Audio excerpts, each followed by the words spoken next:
Olá, muito bom dia a você que nos acompanha aqui no canal de O Tempo no YouTube. Eu sou Letícia Fontes, editora adjunta de política, e hoje o nosso convidado aqui do Café com Política é o diretor de Relações Intersindicais e Parlamentares, Hugo René de Souza. Obrigada por estar aqui hoje. Eu que te agradeço, Letícia, e bom dia a todos e todas que estão nos assistindo. Vamos ter um papo aqui sobre esse decreto absurdo que nos pega de surpresa no meio de um feriado. Exatamente, eu queria falar sobre o governo do estado anunciou recentemente, tem chamado de um contingenciamento, né, que é um corte ali temporário de gastos. Queria perguntar na avaliação do senhor, do Sinfafisco, como que vocês viram esse corte? E isso pode impactar, já se sabe como que pode impactar, quais serviços que podem ser prejudicados? Bom, esse corte temporário é até interessante, né?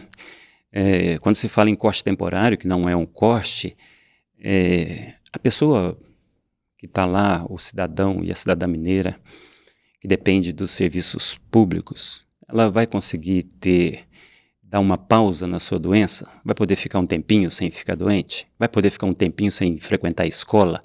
Vai poder ficar um tempinho sem ter a segurança pública na sua porta? Vai poder ficar um tempo sem mandar seu filho para a creche? Porque é interessante o governo explicar isso também, onde ele não explica. O que está acontecendo é um corte, ele tentando fazer um corte de gastos. E que e o que me estranha muito é porque ele soltou esse decreto 48, alterando o 48 de 985, que ele já existia lá atrás. E ele, quando a gente pega as despesas desse decreto do dia 18 e compara com o de janeiro, nós vamos ter uma diferença de 101 milhões. O que significa isso, Letícia? Ele está cortando 101 milhões de uma previsão de receita de quase 130 bilhões de reais para o ano de 2025. É uma coisa, esse decreto ele não veio para dizer que está economizando, porque não está. Não está. Eu ia perguntar justamente isso. Tinha motivos para poder fazer esse corte? O motivo fiscal e motivo contábil não, e nem por motivo de caixa, porque o caixa está abarrotado, nós temos hoje em torno de 35 bilhões de reais em caixa. Agora há um motivo por detrás, há uma cortina de fumaça, né? Com os vetos que foram votados nessa semana pela Assembleia Legislativa, a pauta da Assembleia foi liberada. Com isso, os projetos de lei começam a tramitar. Dentre esses projetos de lei, há um projeto de recomposição da inflação da educação, para se adequar ao piso nacional da educação, que é obrigatório. E as outras categorias, porque a inflação ela não escolhe classe social, ela não escolhe tipos de servidor. A inflação ela vem para todos e todas. E os outros servidores provavelmente estão interessados nessa recomposição da inflação. E o governo só pode ser isso para dizer que não tem dinheiro. Ele joga esse decreto diminuindo 101 milhões de reais do decreto de janeiro para esse decreto de agora. Para as pessoas que estão nos assistindo, seria a mesma coisa de que a pessoa que ganha um salário de R$ 1.500, ele está mandando economizar R$ 1,20 do seu salário de 1.500. Só que, do outro lado, ele dá benefícios fiscais, por exemplo, para as locadoras, vou usar esse exemplo, para as locadoras na LDO desse ano de 3 bilhões de reais. Ou seja, ele manda você economizar R$1,20, mas esquece de cobrar dos seus amigos que estão devendo para ele R$35, né, que seriam os 3 bilhões de reais. Não faz sentido algum. Isso é uma cortina de fumaça para evitar que aquelas pessoas, e quando eu digo Uma cortina de fumaça que o senhor fala, então, é para poder evitar dar recomposição para outras categorias, porque no Exatamente. caso da educação é obrigatório isso, né? Exatamente. E quando eu digo outras categorias, e nós temos que desmistificar isso, nós temos hoje em Minas Gerais quase 60 mil servidores que recebem menos de um salário mínimo. A maioria esmagadora está na educação. E a maioria esmagadora é de mulheres. Essas mulheres são as mulheres que limpam a escola para o seu filho frequentar o banco de escola. São as mulheres que dão a merenda escolar. São as mulheres que limpam as salas dos hospitais. É impossível você fazer uma cirurgia sem que a sala esteja higienizada. E essas pessoas, geralmente mulheres, estão recebendo menos que um salário mínimo. Então é para evitar, quando eu digo dessa recomposição inflacionária, a maioria esmagadora, quando eu dei esse número, representa 13% do total de servidores do Estado de Minas Gerais recebendo menos que um salário mínimo. Então é uma cortina de fumaça para evitar que essas pessoas tenham o mínimo necessário para a sobrevivência. O senhor falou que tem dinheiro em caixa, no final do ano passado o governo anunciou um superávit, então se a gente pode falar que as finanças estão boas, então, no governo do estado, isso aí seria, então, de uma certa forma, um mérito, então, desse governo?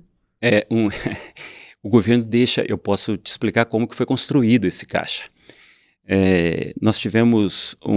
Ano passado, nós tivemos um aumento da arrecadação da ordem de 12 bilhões de reais. O mesmo para esse ano. Quando o atual governo assume o governo em 2019, nós tínhamos um total, nós devíamos, a dívida do Estado de Minas Gerais era de 113 bilhões de reais. Hoje, então essa dívida foi construída ao longo dos 300 anos de existência do Estado de Minas Gerais. Hoje, a dívida é de 199 bilhões de reais, ou seja, ela passou de 113 para quase 200 bilhões de reais. Então ele deixa de pagar a dívida por causa de uma liminar conseguida Desde o governo do Fernando Pimentel, desde né? do final do governo do Fernando Pimentel, e deixa de pagar. Como ele deixa de pagar, ele fez o caixa, e o caixa junto com o aumento de arrecadação. No relatório fiscal, ele está lá no relatório esses números, eu não os invento.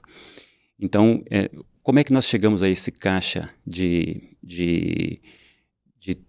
35 bilhões? Ele tem, porque, como você disse, lembrou muito bem, ele anuncia em janeiro mesmo, no início de fevereiro, um superávit referente somente ao ano passado de pouco mais de 5 bilhões de reais.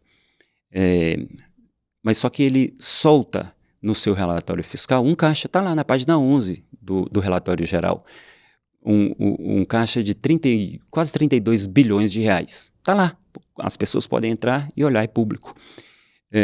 Isso em 90 dias. Como que esse dinheiro desapareceu em 90 dias? Claro que não desapareceu. E por que ele está querendo, então, jogar esses 101 milhões como se o governo estivesse em insolvência? Os números desmentem o governo. O governo fala muito da questão fiscal do Estado por conta da dívida de Minas. Como que o senhor avalia a adesão do Estado ao Propag? O sindicato era muito crítico ao regime de recuperação fiscal. O Propag resolve esse problema? O Propag, em relação, quando a gente compara o regime de recuperação fiscal com o Propag, a diferença é absurda. A diferença seria criminoso não fazer a adesão. Um tem IPCA mais 4 e o outro pode chegar somente IPCA. Então, você vai sair de uma agiotagem, que é o regime de recuperação fiscal, para alguma coisa factível. Então, vai deixar de pagar. Com o regime de recuperação fiscal, a dívida, mesmo com a adesão, a dívida ia continuar crescendo exponencialmente, chegando a 240 bilhões no final. Com o Propag, não.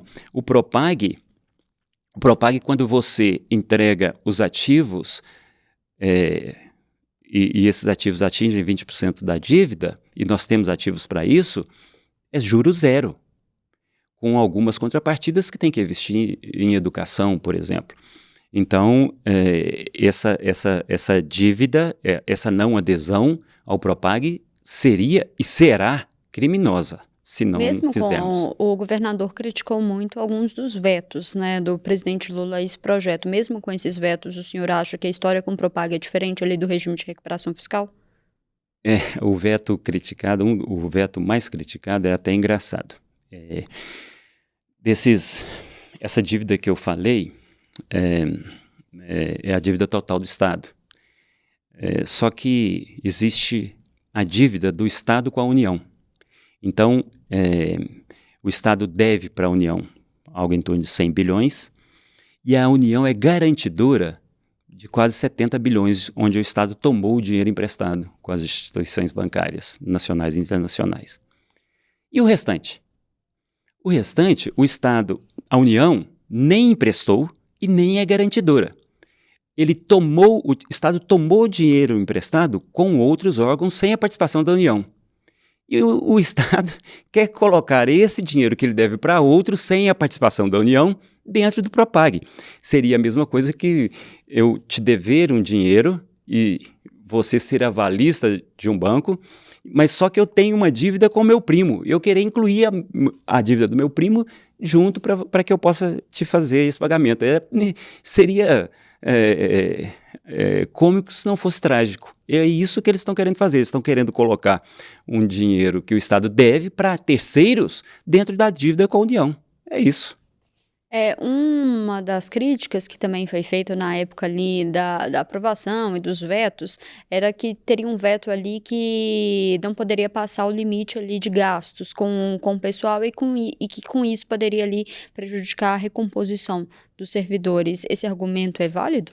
O teto de gastos ele é exigido tanto no regime de recuperação fiscal, na Lei Complementar 159, e lá é específico que está proibido qualquer tipo de reajuste, assim, tanto quanto o teto de gastos também é exigido no Propag.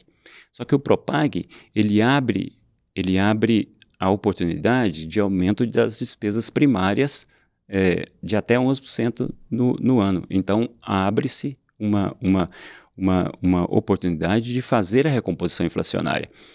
No regime de recuperação fiscal, quem manda não é nem a Assembleia Legislativa e nem o governador. Quem manda é um conselho formado por 3 pessoas, somente 3 pessoas. Uma indicada pelo governo do Estado de Minas Gerais, que é o que está funcionando hoje, uma indicada pelo Tribunal de Contas e a outra pelo Ministério da Fazenda. Hoje, Minas Gerais precisa do Propag ou seria sustentável ali um refinanciamento dessa dívida? Não existe refinanciamento melhor do que o Propag. Porque quando você fala em refinanciamento, você está levando em consideração juros e multas, não é isso? Nós estamos falando de pegar o valor que deve hoje e acrescentarmos só o IPCA, sem juros, juros zero. Então não existe nada melhor hoje para o Estado do que o Propag. Não existe para resolver o problema da dívida do Estado de Minas Gerais. E essa dívida quem deve é o povo mineiro. Isso está tirando da população de Minas Gerais. Eu até queria voltar antes que eu me esqueça do decreto, se você me permite, Letícia. Tem uma coisa interessante, esse decreto, quando a gente faz a comparação dos 2 decretos, há uma diferença de 101 milhões, como eu te falei. O governador, ele se deu um reajuste e a si próprio e ao vice e aos secretários e secretários adjuntos, e aí sim reajuste, porque de 298%, quase 300%. Então ele tira o salário de 10 mil e eleva para mais de 40 mil reais. Se nós pegarmos somente essa diferença entre o salário que era para o salário atual, para um governador que dizia que ia doar o seu salário... Ele chegou, acho que a doar no primeiro mandato. Quando eram uns 10 mil. Aí depois ele desistiu. Alguma coisa mudou nesse intervalo. Então, se nós pegarmos esse valor e multiplicarmos pela quantidade de meses desse segundo mandato dele, ele vai gastar quase 42 milhões de reais. É só ele volta esse salário que ele já vai economizar metade desse dinheiro que que ele quer economizar. Então, nós damos de benefícios fiscais, você que está me ouvindo, e você que tem um carrinho, você paga 4% de IPVA sobre o seu carro. As locadoras de veículo, elas pagam 1%. Se nós tirarmos o benefício fiscal dessas locadoras, por exemplo, metade só. Se nós ao invés de pagar 2, deixar ainda com um benefício de 50%, nós entraria para os cofres de Minas Gerais nesse ano R$1,5 bilhão.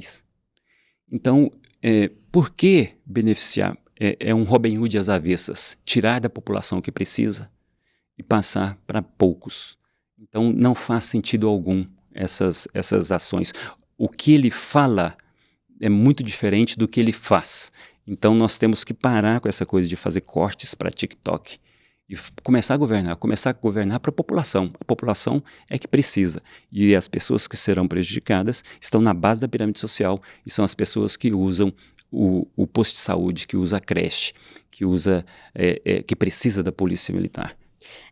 O senhor acredita, quando a gente fala em Propag, um assunto que foi colocado é a federalização das estatais. O senhor acredita que as federalizações é um caminho? E surgiu, as primeiras discussões disso surgiram dentro do sindicato, e com alguns parlamentares da Assembleia Legislativa de Minas Gerais, a história conta isso. Será que, porque surgiu uma dúvida se havia interesse ali do governo federal em querer essas empresas, o senhor acha que isso vai de fato ali ser viabilizado? Tem que haver interesse, evidentemente, mas a federalização, ela seria interessante para o governo federal. A CEMIG, por exemplo, vou pegar o primeiro exemplo, a CEMIG, mas de federalizar a empresa toda, não dar as ações da CEMIG, porque aí não faz sentido algum. Então o governo vai ser um acionista, onde ele não tem direito, ele não vai mandar na empresa e não faz sentido algum. E é isso que o governo atual está querendo fazer, só dar as ações, então não faz sentido. Mas nós temos um outro patrimônio, que é a Codemig, né, onde nós temos enterrado trilhões de reais em nióbio em Araxá. E a Codemig poderia entrar, sim. O que o governo federal vai fazer aí não é problema nosso, né, com a Codemig, se ele vai usar, porque é um minério estratégico, se ele vai usar estrategicamente ou se ele vai vender, eu não sei.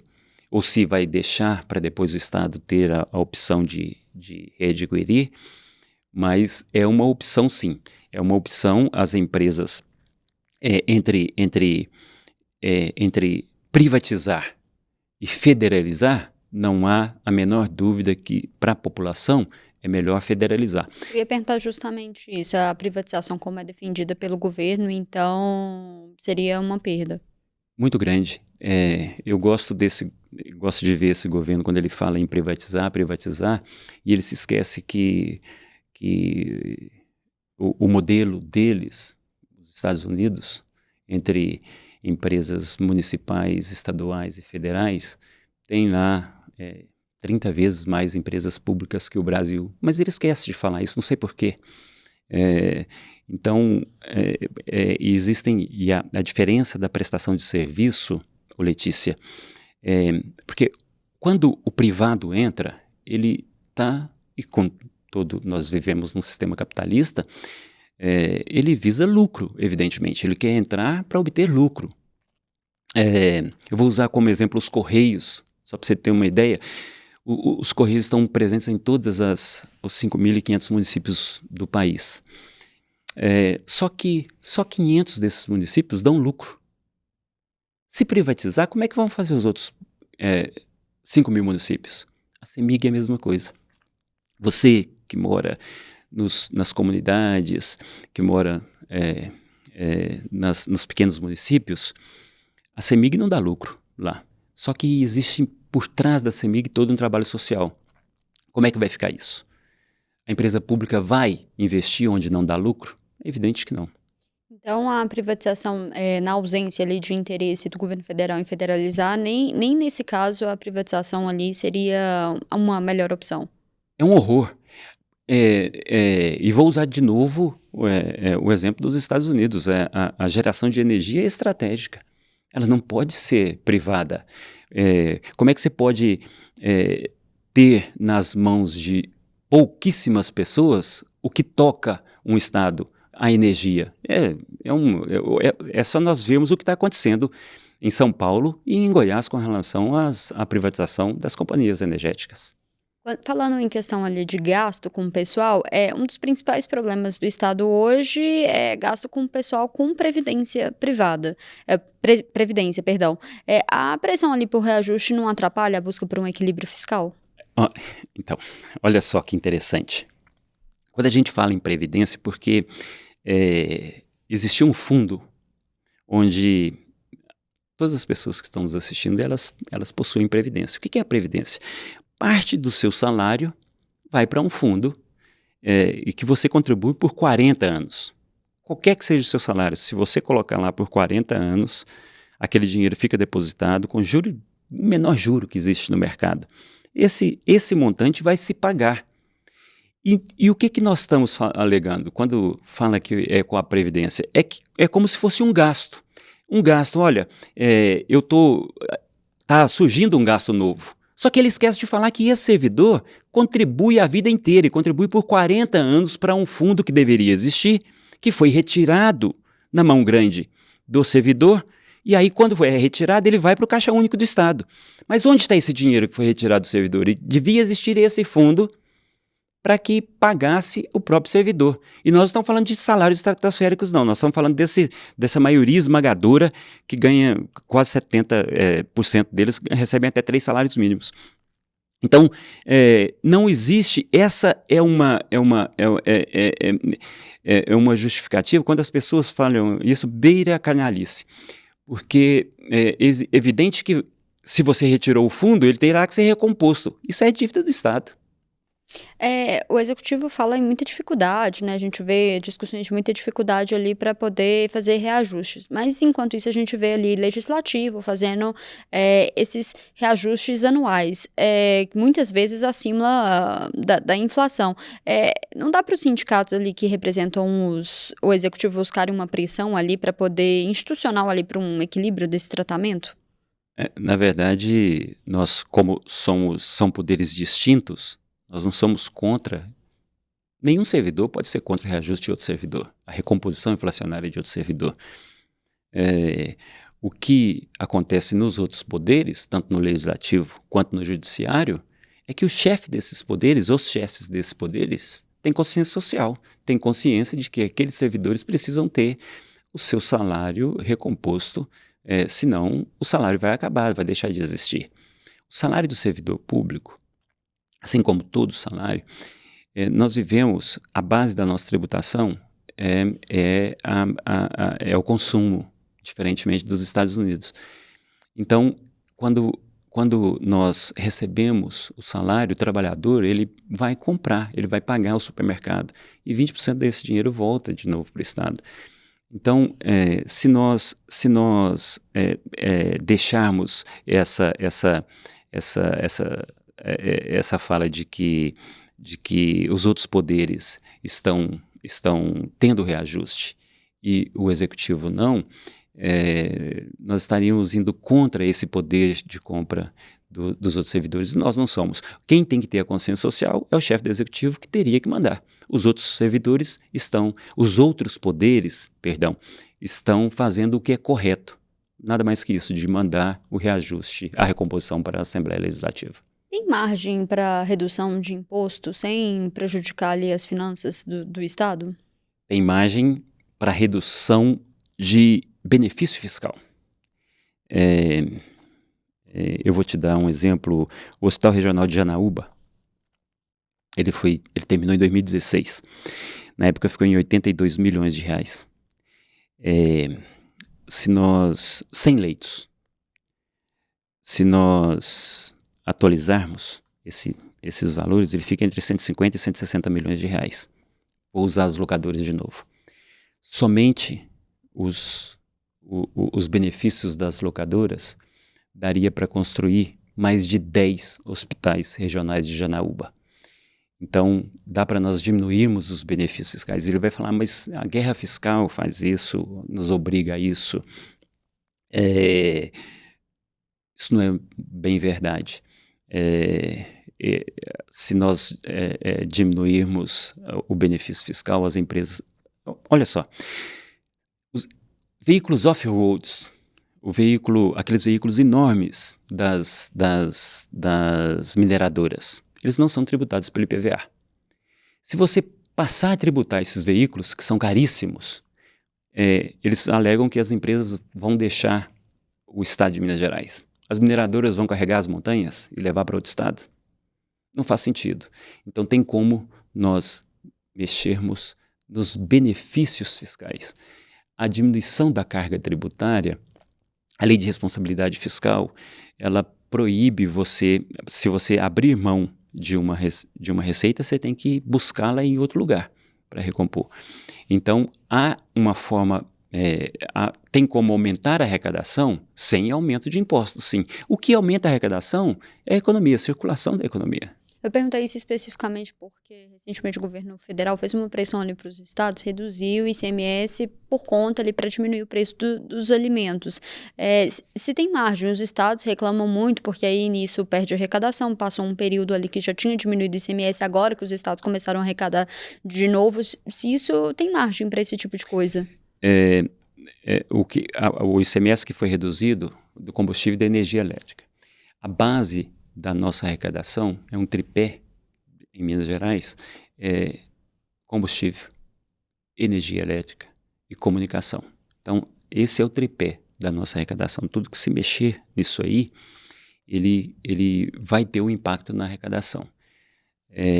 Então, quando você, e como eu te falei, quando a economia ela está bombando, a arrecadação vai subir, porque as pessoas vão consumir. Quando há uma crise, as pessoas deixam de consumir e a economia desce. Quando nós jogamos dinheiro, eu vou te dar um exemplo daquele auxílio durante a pandemia. O emergencial ali. Quando o auxílio começa a chegar nas pessoas, porque essas pessoas vão usar, vão gastar, vão comprar comida, quando ele chega nas pessoas, a arrecadação começa a subir. Então, quando fala em diminuir alimentos, esses alimentos que foram pedidos, a arrecadação é mínima. Então, você pode diminuir imposto sobre alimentos? Pode, mas você pode usar de outra forma para suprir isso. E onde que está todo esse segredo? Vou falar de novo. Nos benefícios fiscais. Então, se nós usarmos os benefícios fiscais, diminuir benefício fiscal, nós podemos fazer com que esse dinheiro chegue numa população através da diminuição do imposto deles. Queria perguntar para o senhor como que o senhor avalia o impacto que a reforma tributária pode ter ali para a arrecadação dos estados? Agora, de imediato, nenhum. Ela vai começar a ser implantada agora em 2032, então nem este governo e nem o próximo vão sentir isso.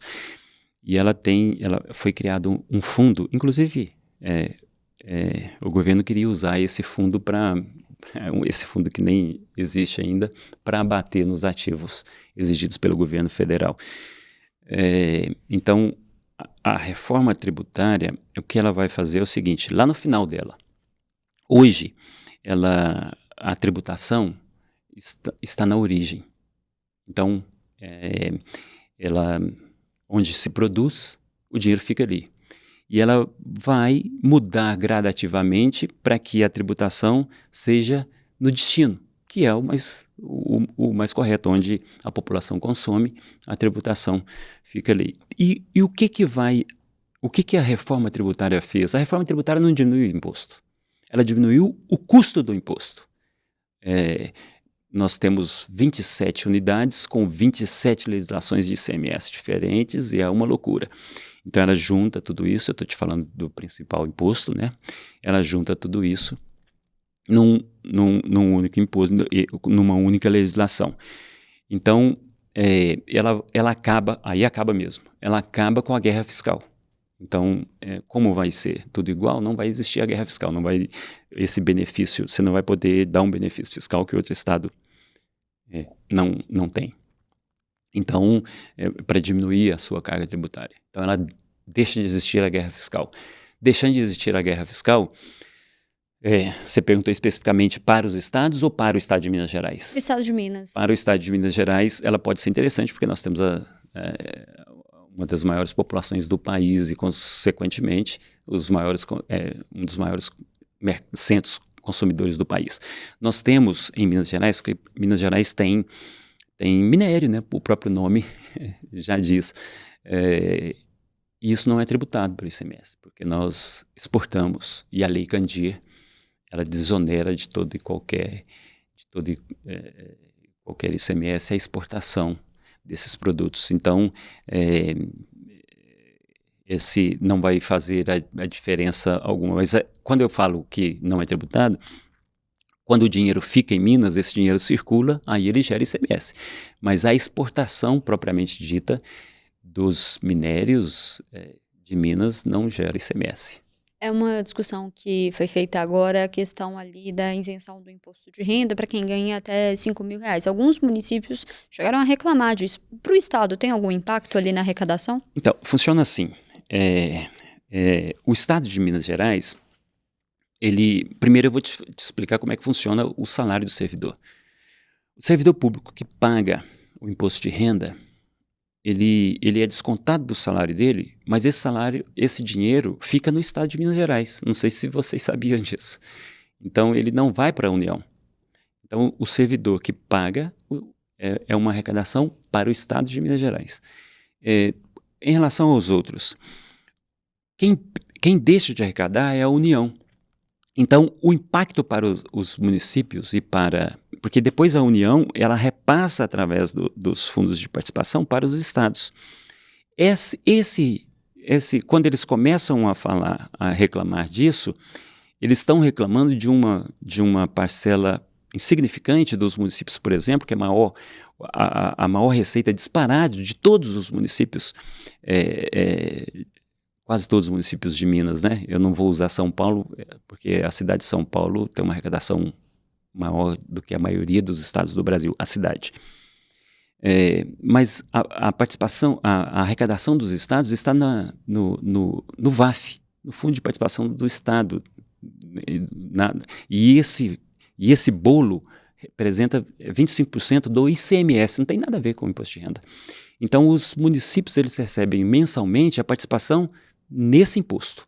O imposto de renda para todos os municípios de Minas, eu vou falar sem medo de errar, é insignificante. Eles tinham que ter, os prefeitos dos pequenos municípios, eles tinham que ter cuidado ao defender algumas coisas que vai prejudicá-los. Se o servidor público que mantém muitos municípios de Minas Gerais, porque eles consomem nos municípios, há municípios que sobrevivem hoje por conta do salário do servidor e do aposentado. Isso é uma forma de distribuir riquezas.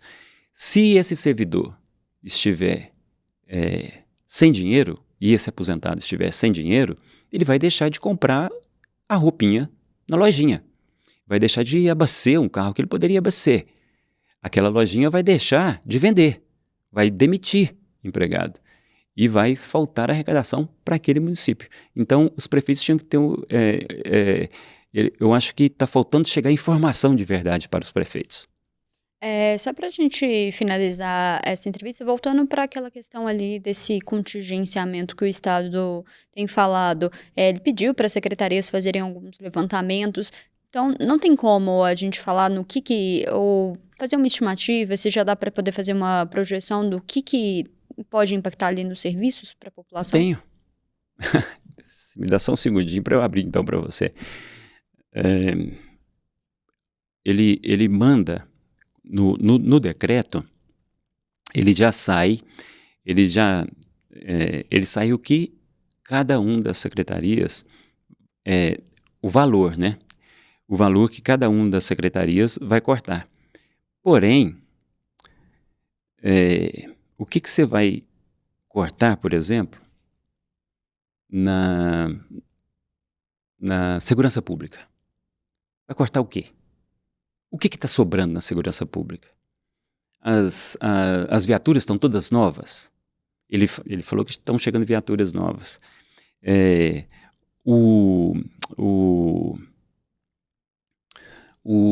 Por exemplo, vai cortar o servidor que está lá. Onde que vai cortar? O gabinete militar, por exemplo, nesse decreto, ele vai diminuir, ele tem que diminuir valores.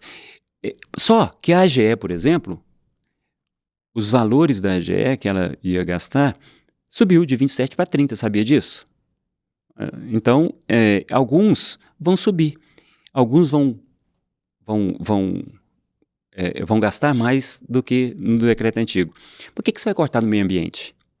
Porque está aqui para cortar no meio ambiente. O que você vai cortar na Secretaria de Infraestrutura? Onde que vai cortar?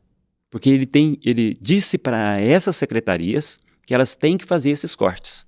Mas cortar onde? E aí é que está o problema. Quem é que vai sentir? É o servidor? Não, não é o servidor, não. Quem vai sentir é a população que usa o serviço público. Quem vai sentir são essas pessoas que eu te falei lá no início da base da pirâmide social. Não é o rico, não é o milionário. Serviços que ficam mais precários, então. São os serviços que vão ficar mais precários. Só há uma forma da população sentir a presença do Estado. É através do servidor público. É quando ela vai a uma escola e deixa o seu filho na escola, que é uma escola pública. Ou leva o seu filho a uma creche pública. Ou então usa o serviço de um posto de saúde. Ou então tem a certeza da sua segurança pública ao caminhar nas ruas. Essas coisas vão começar a faltar. Quando fala em corte no serviço público, quem é afetado são essas pessoas. Não é o servidor. Então, essa historinha de que está cortando para melhorar, ele vai cortar daqui, mas vai investir onde? Esse dinheiro vai para onde? Mesmo que sejam esses 101 milhões que ele não quer tirar do salário deles para cortar. Vai cortar da população. É dessa população que precisa do serviço público. Essas pessoas é que vão perder. A gente conversou hoje com o diretor de Relações Intersindicais e Parlamentares, Hugo René de Souza. Obrigado por estar aqui com a gente hoje. Sempre muito bem-vindo a voltar mais vezes. Eu que agradeço e precisando é só chamar. A gente fica por aqui, mas você acompanha esses e outros conteúdos aqui no canal de O Tempo no YouTube e no portal otempo.com.br. Até mais.